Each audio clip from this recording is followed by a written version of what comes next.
Hi, I'm Tam, And I'm eternally mortal. and this is the Hidden Egg Podcast, where we talk about vulnerability And stuff and things. and articles on Medium.com. And you're listening to Season 5, Episode 5. Today's theme is summertime memories. Nice, I, nice. I Yeah, almost forgot what the theme was. yeah, I was wondering because I missaid the theme earlier in the pre-show, and I didn't know if that was gonna haunt you somehow. No, I don't think it did. My brain just kind of dumped everything out. Like, Hmm. like a purse. Yeah, that happens. That happens.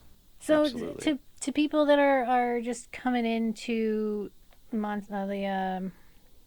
what is our show called? Podcast? The Hidden The Egg. Hidden Egg? The Hidden Jesus, Egg what is wrong podcast. with my brain today? What's wrong New with you? day, new brain. So we first off we have sound bites now. We have like 24 different sounds that people in the live audience can make happen. Or I'm so happy that you're here or like that. us.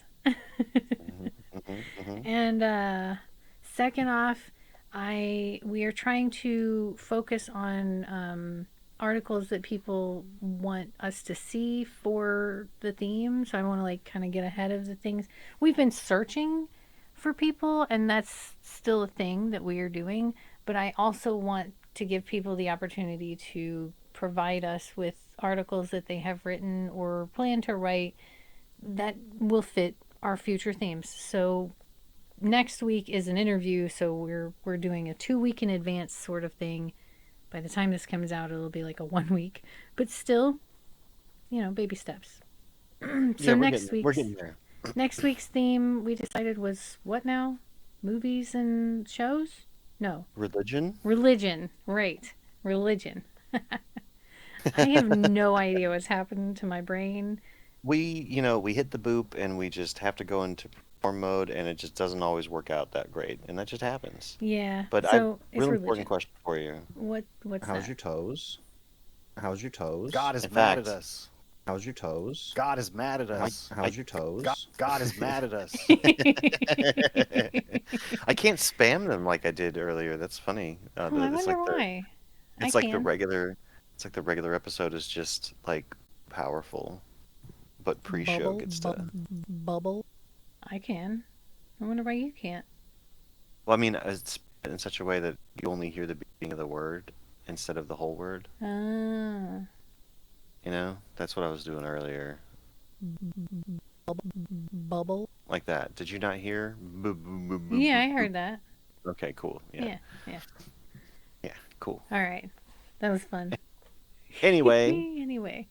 summertime memories is our theme for this week's episode of the Hidden Egg podcast, and we found some bangers, in my Yeah, opinion. but before we do that, we found one article that does not fit the theme at all. I mean, it's a summer theme, I And think, it's a memory, and it is a certainly. memory, but it wasn't happy, and that was we wanted happy memories. This one is pretty pretty deep and dark. It's called "It Felt Like the End of the World in the Summer of '74" by Marcia Abood. I don't know if Yeah, I'm maybe. butchering that last name, but Right. Sorry if we are. But it was, and the subtitle is pretty revealy, honestly, about the story.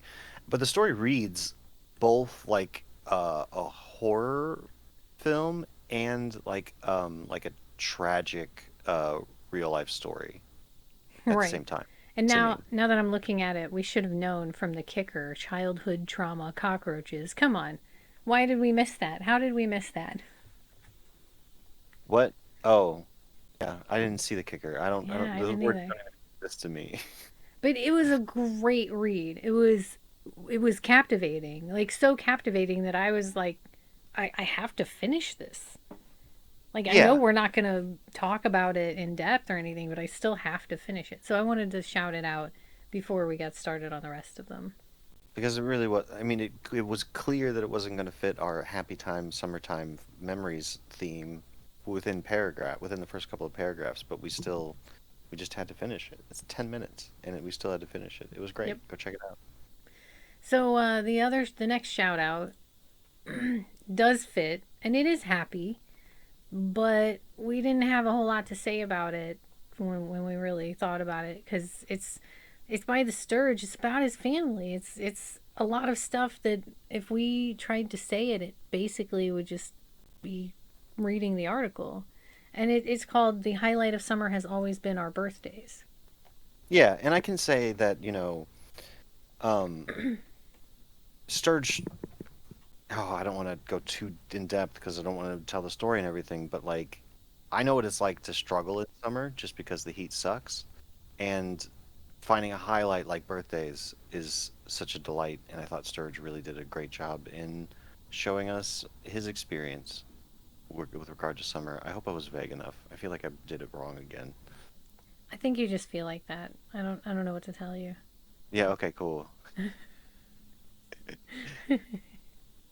Yeah. Hang on. Yeah. Hang Yeah. on. What's Yeah. wrong with me? All right. So yeah, go check this one out. It was really nice. I felt, uplifted by his story, and there were some slightly sad things in there too, but overall it was a net positive and made me wish that I had more birthdays in summer. Right. And it's another snapshot into the mind of our friend Sturge, which we always love. So, The awesome. next one is, I believe it's our last actual like shout out technically, is We have like a we have like a yeah, shout out and a that's half true. coming. Um but this one's by Robin Wilding, Hmm. probably, like, she's pretty well known, I think by now. And it's called Summer Haze in a Sweaty Days, and it was wonderful, but it was a song slash poem, and to do much about it again is reading the article. But Yeah. it left me, I don't know about you, but it left me just feeling like I had lived through snippets of every past summer in the reading of it. Right. It was such it was as a song because like I was reading these aloud at this point when we came to this Yeah. one. I Yeah, tried you to be a sang little it. I tried to be a little sing-songy with it because I thought it was really cute and worded very well. But like my self-consciousness eventually got the better of me, and I just kind of stopped after a certain point. But it was great. It was a great read, and it convinced me that Canadians experience summer too, which I was not convinced of prior to this moment. So good to know. Only for 12 days. I mean, she says that. You know, there's still solidarity there, and I appreciate it. All right, and then I guess the last like half shout out, half we're gonna talk a little bit about it. Yeah. Um, it's by Jennifer Hobrick or Hobrich. I'm not sure how to pronounce that last name. I'm so bad with names. I'm sorry, guys. And it's called "Mastering the Five Levels of Kids Summer Awesomeness." Yeah. And this was such a cute article that like really captured a lot of summertime memories and then gamified it. Yeah, that was my favorite part. Was the gamification. She definitely dug into childhood summertime memories, not generic summertime, childhood summertime memories, and the way she like gamified it. Oh, I love that. I love gamifying life. Anything that gamifies my life is just amazing. It helps me see the world as something that I can do. Does that make sense? Yeah, it absolutely makes sense. I mean, it really just goes along with the humans' kind of desire to have a little bit of control over things. When you just try ascribe points to the things in the world, then it gives you a feel like you have a little bit more autonomy than you did before. And levels. It's the levels that really get to me, Hmm. because she gives like different levels for things, and you can like advance through the levels. I don't know. I just like that. Yeah, yeah, Yeah. absolutely. But it was really good, and you should check it out and read it to the end. It's it's got levels. Yeah. It's got levels. Hmm. All right, so the first full in-depth talky one is by Sarah Paris, and it's called The Grizzly Roller Coaster and My Summer of Bravery. Right. And oh my God. Oh Oh my my God. Hang on, I'm taking a drink of water. Sure. Yeah, that's what it is. Yeah, that's what it is. So, I don't know if you had the same experience, Tam, but like I grew up in a place that did have an amusement park close enough that my parents were able to take me to the amusement park once or twice growing up. And so the roller coaster for me was, if I remember correctly, in where I grew up, the big roller coaster was called the Beast. And Yeah, I didn't I don't. live anywhere near a roller coaster, but we did go to Six Flags like twice. Mm, Once mm-hmm, I went with my friends because I don't think I did I have a job? I think I might have had a job by that mm-hmm. point and bought my own tickets through school. But yeah, most of my roller coaster experience is just carnival rides, to be honest. Yeah. Well, I don't even remember if I overcame my fear and actually rode the beast. I don't know. But this Grizzly roller coaster, my Summer of Bravery, was such a, and I'm trying to scroll your copy up there instead of my own. Was such a trip So down immersive. nostalgia lane for me, honestly, because like I kind of remember that. I kind of remember, the feelings that kids have about competing and being cool and everything like that. And like this was so good. You could rewrite this into a freaking movie, honestly, if you wanted to. It'd be a great little heartwarming lifetime movie, yeah. Mm-hmm. I'll Mm-hmm. be honest with you. When I was younger, I didn't have that fear of roller coasters. I did. I remember doing riding the Batman ride. It was Mm-hmm. amazing. I loved it. It was Yeah. scary, but like it lasted like a minute and a half, and I think was like 3 Gs or something. Like it was amazing. It was one of those like memories I'll never forget. And I went on like the Screaming Eagle and the Mm-hmm. log flume thing. Oh, that's right. I had when I was a really really young kid, I did have an experience where we went to Branson and we Uh-huh. went to Silver Dollar City, and there's kind of a roller coaster there. It's nothing like Six Flags, but they had some kind of roller coaster there, and I think that was probably my earliest thing. So I had like these fond memories of that to Okay. to rely on. But then like as I got older in my 20s, you probably remember roller coasters were not great for me. The No, yeah. the Mm-hmm. the like slowest roller coaster started like giving me panic attacks. I don't know what happened. I think it might be like an inner ear thing, or I'm not sure, but like something about the movement now, it causes like an undue amount of anxiety and stress. Yeah, I kind of forgot we did try the Six Flags thing very Yeah. early in our year together, huh? Yeah, and we ended up in the lazy river, I think, for no, the wave pool. I think we did both. And ain't nothing beat a lazy river, especially and now at this age, I'd definitely be a lot more safe about sunscreen. But my God, that's so chill. Yeah, so I actually did what Sarah did in reverse. Yeah, you kind of did, didn't you? A little bit. Absolutely. But Sarah's article like really captured a whole lot of the whole feeling of it. Like there was, I mean, I don't know how deep we get into these to like give away story bits or whatever, but I mean, there was the There is no uh way we can possibly do the story enough justice for people to not want to read it. yeah, but there was a brave a friend brought along that was seen as, the brave friend, and then the understanding dad doing the best he can to like Oh my be god, like, that was the part that like I wish I had had that in my youth. I'm sorry, but like that's amazing.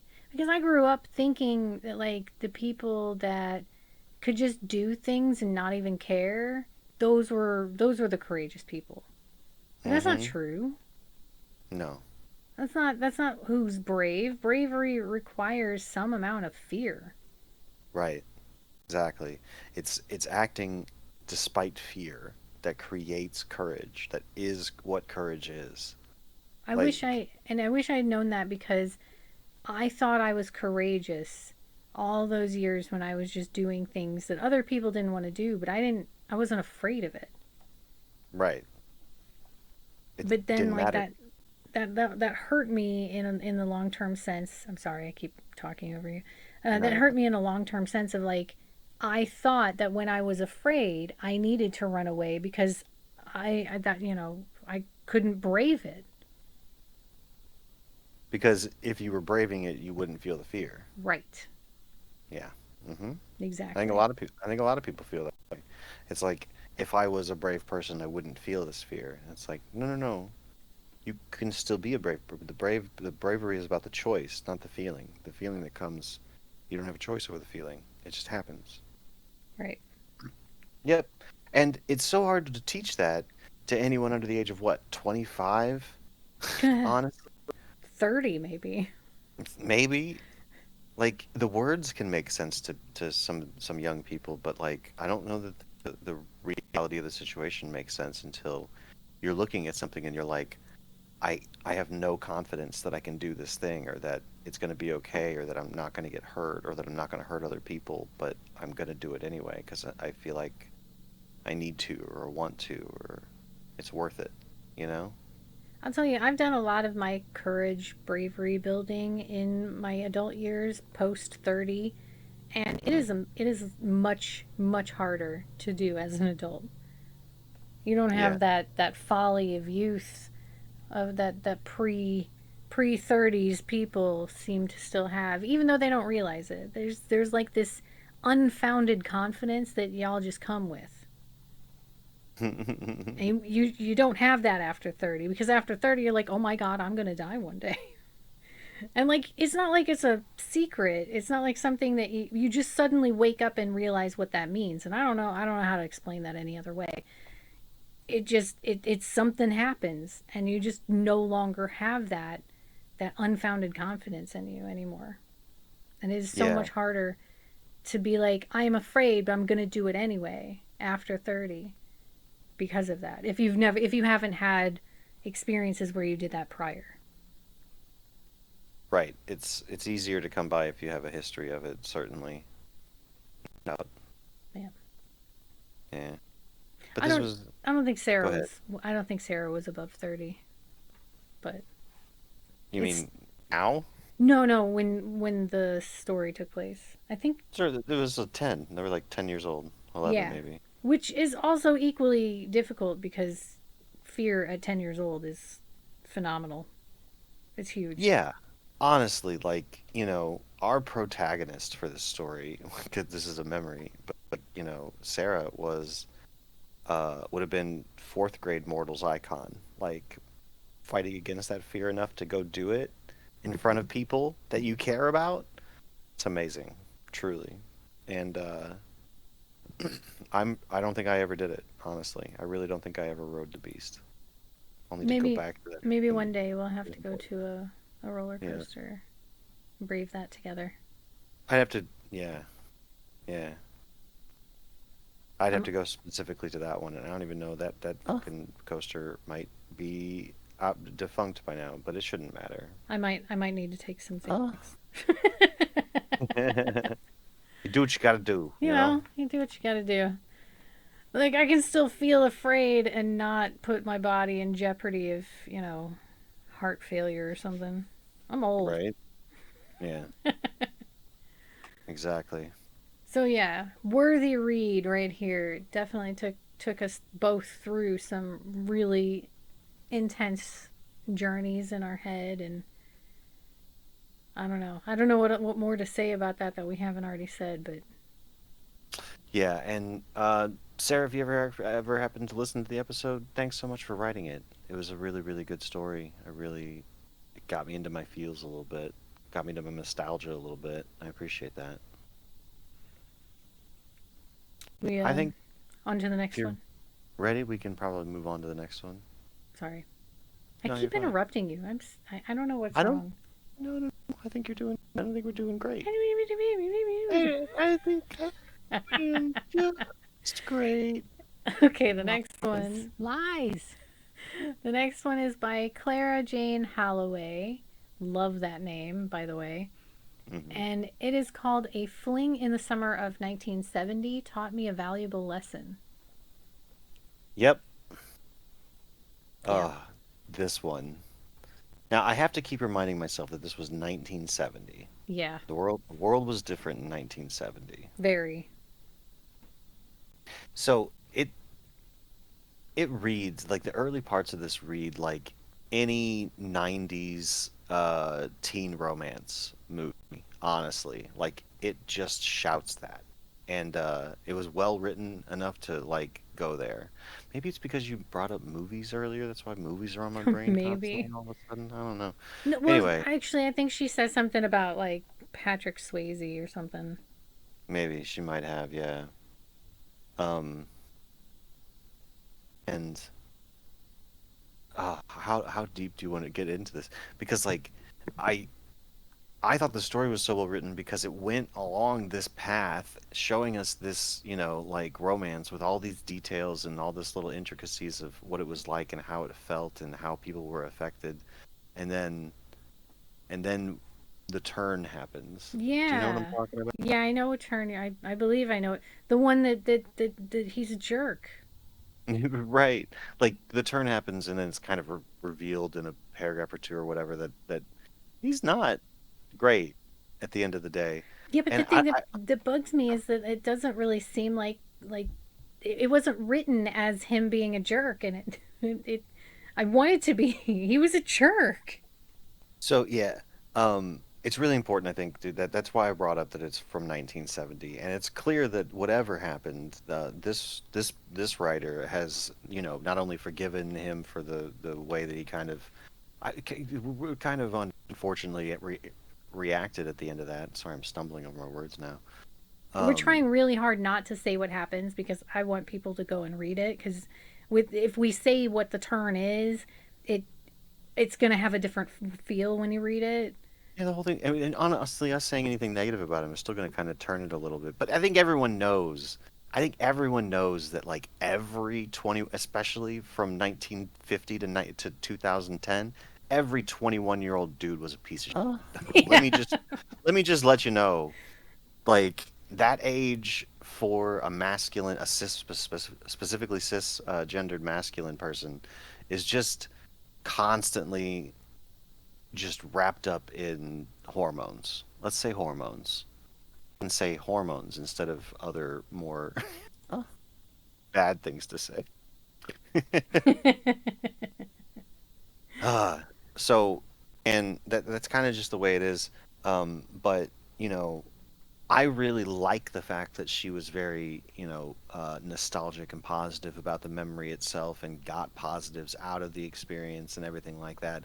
I'm glad that she didn't let, what inevitably happens when you hang out with a 21-year-old for long enough that it goes a little south. That she didn't let that bring her down, you know? Yeah. Yeah, it would have given the reader, I think, a little bit of, some readers at least, a little bit of like catharsis to be like, wow, what an asshole at the end, just one of those, but it's not necessary to the story from my perspective. I do think that the message, like the lesson that she learns at the end, I do think that that is a valuable lesson. I just Mm. personally I would not have felt that that was the takeaway from if that had happened to me. That's Right, not what I exactly. would have taken away from it. Exactly. But it was very well written, and the article was published. The story was published, like a week and a half ago, roughly. And we are in 2024 right now, which means this is a 54-year-old memory. Yeah. Well, on top of that, it helped me to realize something while we were reading it that I don't know if you remember, I shared it with you when we read it together. Probably. Um, that like as I'm reading through this, I'm like thinking to myself, like she was 17, and I was thinking to myself, man, at Yeah. 17, I never would have. this would have never happened. Like I would never have thought this about like somebody. I wouldn't have been in that position, blah blah blah. And Been it, this vulnerable? yeah, I wouldn't have been that vulnerable or naive even.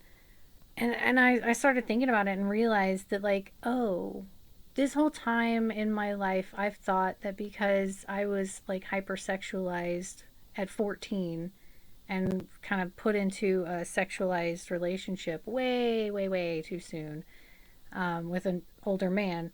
I was like, I started, like, I thought that the things that were vulnerable and naive that I went through, I thought that that was because I was just 14.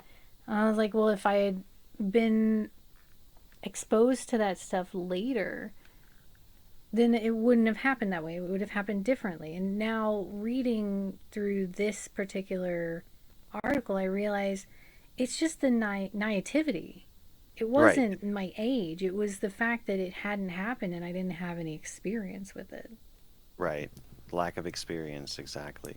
And it's so easy to look back at our past selves and be like, what a silly, silly person that did that. Why would you do that, you silly person? Don't you know better? And it's like, no, no, we No, they didn't. don't. Did not know better because it just didn't happen in such a way that we learned that previous. But whenever we learned that, probably was a little traumatic. Right. And like it still was like my age at 14, that was still way too soon.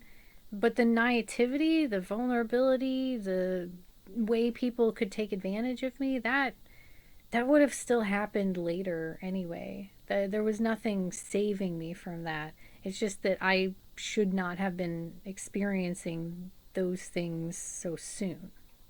Right. Exactly.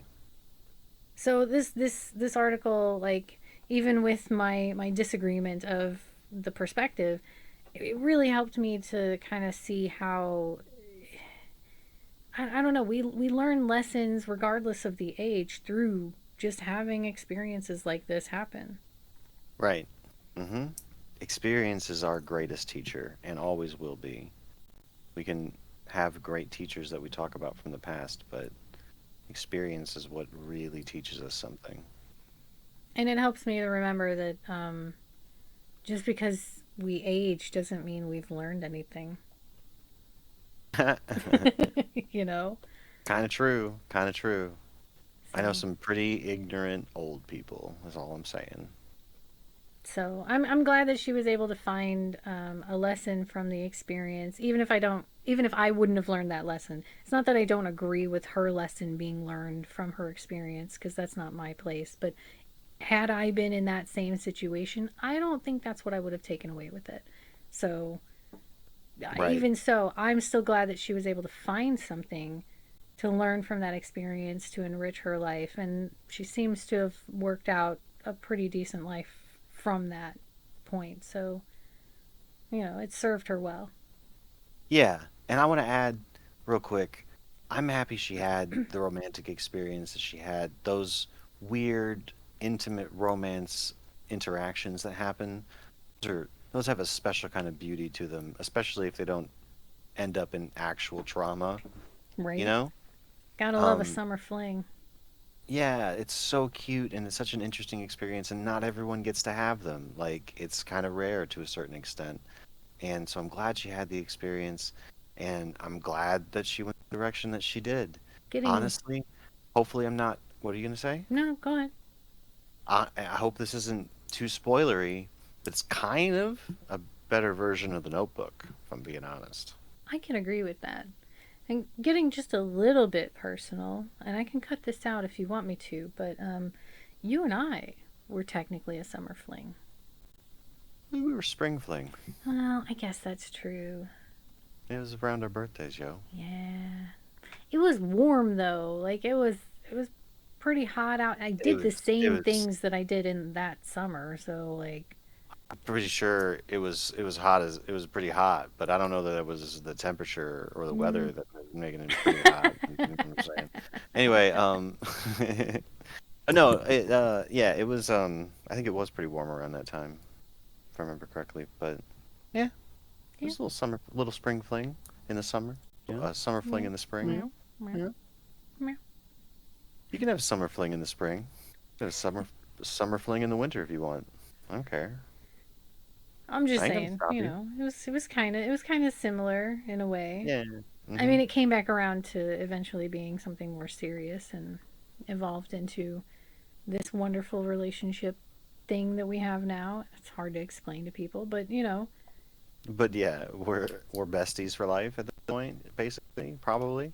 So, this is pretty awesome to me. And even discounting everything except for the month that we had, it was definitely my most successful and productive and amazing summer fling, whether it was had in spring or not, ever had. I had many flings that I would consider, but like a fling didn't even have to end in a kiss. Like I could just have a crush on someone and them be friendly with me, and then that was my fling, and it was exciting and delightful. So, Cute. and some they didn't. Some of them lasted a weekend, and some of them lasted a week, and yours and mine lasted a month. So it was pretty sick, pretty awesome, honestly, from my perspective. Cute. Thanks, appreciate that. all right. So now we're on to the How dare last you? one. What's wrong with me? On to the last one. The last one was my favorite one by Deborah G. Harmon. MED. I don't know what that means, but that's part of her handle. And it's Yeah. called Canning Sweet Summer Memories Under the Stars. And Yep. it's exactly what it sounds like. She was canning during the summer, and that is literally all it is. But it is the most amazing article about canning under the stars and creating memories that I've ever read. I wanted to cry. I felt I felt fuzzy and warm and like I had just experienced a summer day and I was relaxing into the summer night with some jam, homemade jam, and some toast. It gave me that feeling. Like I had that feeling after reading it. I loved it. Yeah, and the way I described it, I think, if I remember correctly afterwards, was that, it's almost like you just got to hang out in this woman's mind while she was doing some of the activities that are necessary for the canning.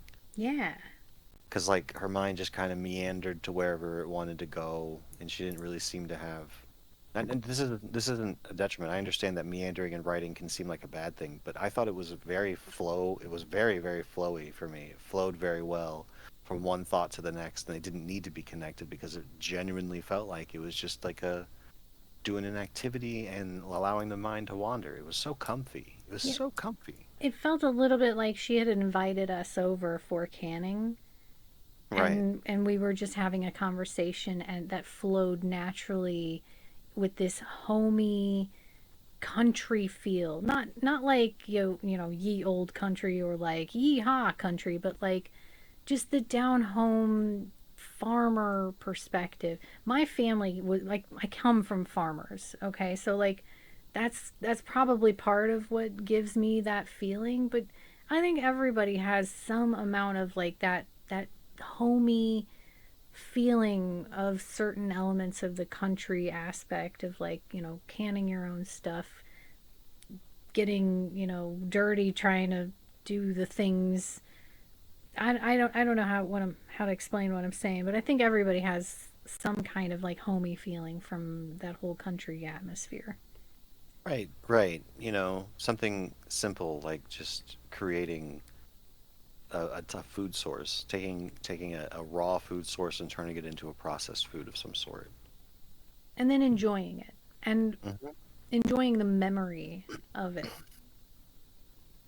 And where it came from, and how it came to be, and how you got there to be doing this thing, and what your history was. Like it was just delightful. And like I've never been the type of person that like rooted into a place too much.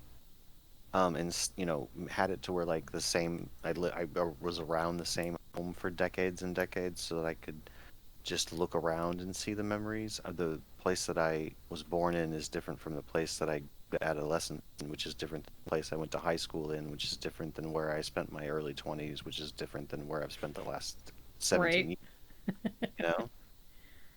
So being a little window into that perspective was really, really cute to me. And I really enjoyed it. I thought it was delightful. Yeah.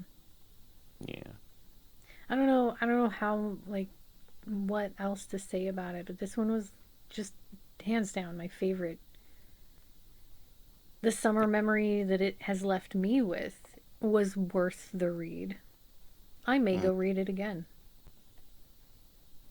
yeah. It was really, really cute. And it was just a lady being honest about her experience. And I Yep. love that shit. That's all I Yep. gotta say. I need to write more of that stuff too. I have so many memories. So many memories.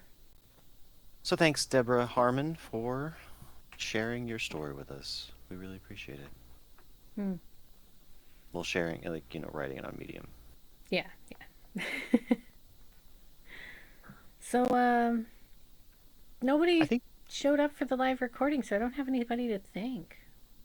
yeah, and I think this might be one of our shorter episodes. It is a pretty busy day, and honestly, after we stop the main show and get into after party, I'm gonna have to run to the bathroom. You know, Sorry that's about pretty that. usual. That's pretty huge for Yeah. sure. Um, but here we are. It's definitely a lighter episode than it was last week. Last week was so heavy. Yeah. In fact, we have this whole like, this is heavy. Yeah. Yeah, but I'm so happy that you're here. Yeah. Okay. Yeah, Yeah. you mean yeah, it's time for me to. Oh, that's right. It's time for me to get into the. Time for me to get into the Oh, well, thing, yeah, isn't it? I can't give you the cue cuz there's nobody to Okay, thank. yeah. Yeah. So, thank you Wait. to people who have been a part of the live recording previously. Yeah, absolutely. But wait. But wait. Did There's we want more? to talk about? Did we want to talk about the YouTube? Was that a thing that we Oh. talked about Oh, wanting to talk yeah, about? that was a thing I was going to tell people, maybe? Well, no, I think we decided against it because I wanted people to go to the Substack instead. But I do have the main show videos on YouTube. Yeah. So, anybody Sorry. listening, here you go. You could cut that if you wanted to. But anyway, Nah. yeah. Um, The uncensored version is on Substack, so that is the superior place to find your Hidden Egg podcast episodes. But if you want, if you're on YouTube already, you might as well check us out. yeah, absolutely. And you, dear listener, can be a part of our live action by joining our Discord through themonsteralley.com. Also has links to our articles, Spotify, and Substack. And special bonus, the Substack, as Tam just said, is the only place to get the uncensored version. I didn't say it wrong this time. But I want to thank you, dear listener, for coming along. We really appreciate you lending your ear holes to us to let us talk about some stuff into, and it's always delightful to talk to you, Tam. Um, I'm Aw. eternally mortal. Aw, I'm eternally mortal, and I hope you find smiles this day. Really? Aw, thank you. And I'm the Accidental Monster. You can find us both on medium.com or through themonsteralley.com. And remember to follow yourself always.